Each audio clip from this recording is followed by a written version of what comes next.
ইনকিলাব মঞ্চের নেতা শরীফ ওসমান হাদী সিঙ্গাপুর চিকিৎসাধীন অবস্থায় মারা গেছেন। তার মৃত্যুর খবরে ঢাকা, শাহবাগসহ বিভিন্ন স্থানে প্রতিবাদ, বিক্ষোভ ও অবস্থান কর্মসূচি দেখা গেছে। শনিবার একদিনের রাষ্ট্রীয় শোক ঘোষণা করেছে অন্তর্বর্তী সরকার। শরীফ ওসমান হাদীর অকাল মৃত্যুতে আগামী শনিবার একদিনের রাষ্ট্রীয় শোক ঘোষণা করছে। শরীফ ওসমান হাদীর মৃত্যুর খবর আসার পর রাতভর দৈনিক প্রথম আলো, ডেইলি স্টার, ধানমন্ডি ৩২ নম্বরে শেখ মুজিবুরের বাড়ি ও ছায়ানট সংস্কৃতি ভবনে মব সৃষ্টি করে হামলা, ভাঙচুর ও অগ্নিসংযোগের ঘটনা ঘটেছে। এছাড়া চট্টগ্রাম, রাজশাহী সহ আরও অনেক এলাকায় বিভিন্ন স্থানে হামলার ঘটনা ঘটেছে।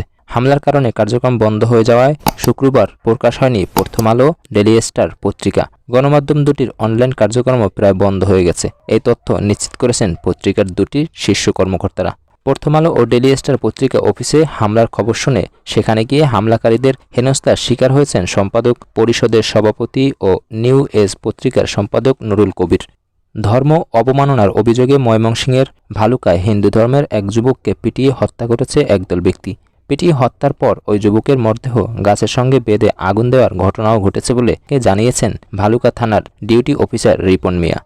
আগামী ২৫শে ডিসেম্বর বেলা ১১টার পর তারেক রহমানকে বহনকারী বিমান ঢাকায় অবতরণ করবে বলে জানিয়েছে বিএনপি চেয়ারপারসনের একান্ত সচিব Abdus Sattar.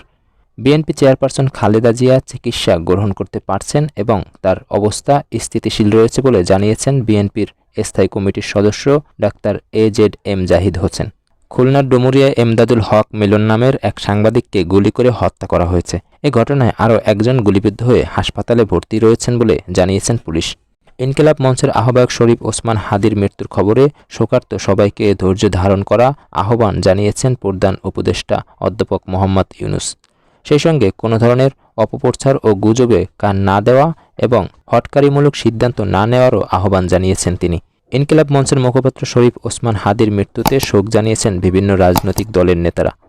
Joint interrogation sell বা JICতে গুম করে নির্যাতনের অভিযোগে মানবতা বিরোধী অপরাধের মামলায় বাংলাদেশের ক্ষমতাচ্যুত প্রধানমন্ত্রী শেখ হাসিনা ও সাবেক সেনা কর্মকর্তাসহ ১৩ আসামির বিরুদ্ধে অভিযোগ গঠন করে বিচার শুরুর আদেশ দিয়েছে আন্তর্জাতিক অপরাধ ট্রাইব্যুনাল।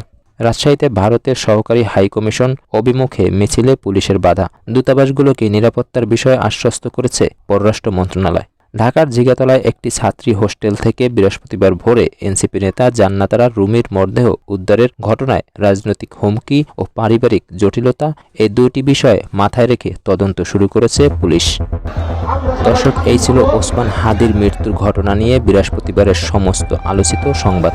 দর্শক, পরের যে কোনো আপডেট পেতে আমাদের চ্যানেলটি সাবস্ক্রাইব করুন, পাশে থাকা বেল আইকনটি বাজিয়ে দিন আর লাইক, কমেন্ট, শেয়ার করুন।